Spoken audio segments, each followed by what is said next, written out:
নমস্কার, সনাতন ধর্মকথা চ্যানেলে আপনাদের সবাইকে স্বাগত। আজ পদ্মপুরাণের সৃষ্টিখণ্ডের ৩য় অধ্যায়ের ১৭তম পর্ব শুরু করব। নারায়ণং নমস্কৃত্য নরং চৈব নরোত্তমং দেবীং সরস্বতীং ব্যাসাং ততো জয়মুদীরয়েৎ।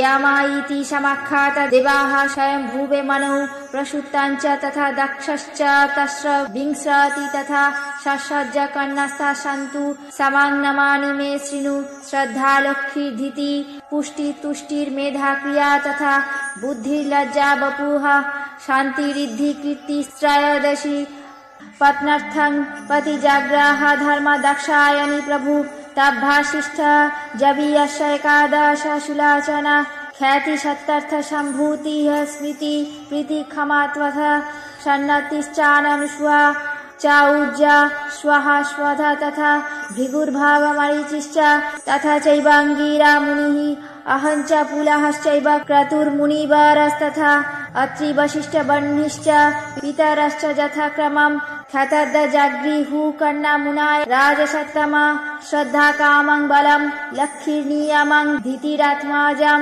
सन्तोषञ्च तथा तुष्टिर्लोभं पुष्टिर श्रूयत मेधास्फुतं क्रियादण्डं न्यायं विनयमेव च बोधं बुद्धिस्तथा लज्जा विनयं वपुरात्मजं व्यवसायं प्रजज्ञे वैक्षेमं शान्तिरश्रूयत सुखं समृद्धिर्जश कीर्तिरित्येते धर्माशु नव कामानन्दिषु तं हर्षं धर्मं पौत्रं श्रूयत हिंसा भर्ज सुख समृद्धि जश कीर्तिरित्येते धर्माशु नवः। অর্থাৎ পত্নী দক্ষিণার গর্ভে যজ্ঞের দ্বাদশ পুত্র জন্মায়। ওই সকল পুত্র স্বয়ংভূব মন্বন্তরে জামাক্ষা দেবতা বলে অভিহিত হয়। প্রসূতির গর্ভে দক্ষ প্রজাপতি ২৪ কন্যা অর্থাৎ ২৪টি কন্যার জন্ম দেন। তাদের নামগুলি শ্রবণ করো।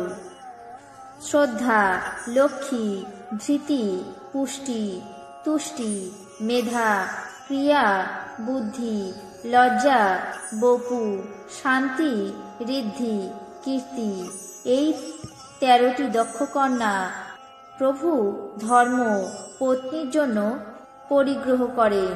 এই সকল কন্যা অপেক্ষা বিশিষ্ট সুন্দরী আরও ১১ জন দক্ষ কন্যা ছিলেন।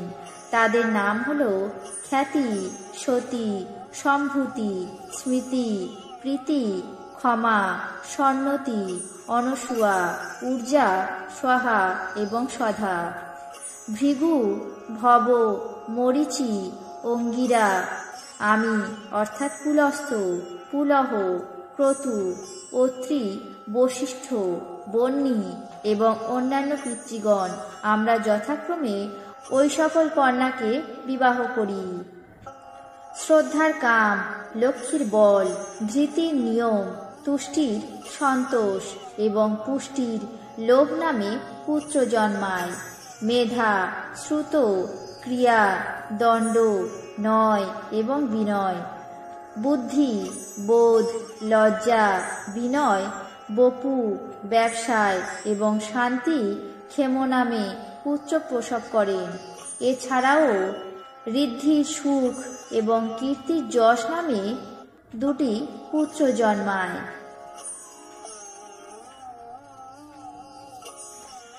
আজ পদ্মপুরাণের সৃষ্টিখণ্ডের ৩য় অধ্যায়ের ১৭তম পর্ব এখানেই শেষ করছি। বাকি অংশ আগামী পর্বে পাঠ করে শোনাব। আপনাদের কেমন লাগলো তা অবশ্যই কমেন্ট বক্সে জানাবেন। চ্যানেলটিকে সাবস্ক্রাইব করবেন, লাইক করবেন, শেয়ার করবেন। ধন্যবাদ।